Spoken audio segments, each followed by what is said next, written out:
ఆదిలాబాద్ పట్టణంలో digital food security కార్డుల పంపిణీ కార్యక్రమంలో ఉద్రిక్తత చోటు చేసుకుంది.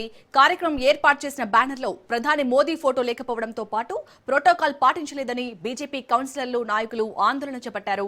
మోడీ ఫోటో పెట్టాలంటూ నినాదాలు చేశారు. బీజేపీ నాయకులను పోలీసులు నచ్చజెప్పే ప్రయత్నం చేయడంతో ఇరు వర్గాల మధ్య వాగ్వాదం జరిగింది. పరిస్థితి ఉద్రిక్తంగా మారడంతో పోలీసులు బీజేపీ నాయకుల మధ్య తోపులాట చోటు చేసుకుంది. దీంతో డిజిటల్ ఫుడ్ సెక్యూరిటీ కార్డుల పంపిణీ కార్యక్రమం వద్ద కొద్దిసేపు ఉద్రిక్త వాతావరణం నెలకొంది.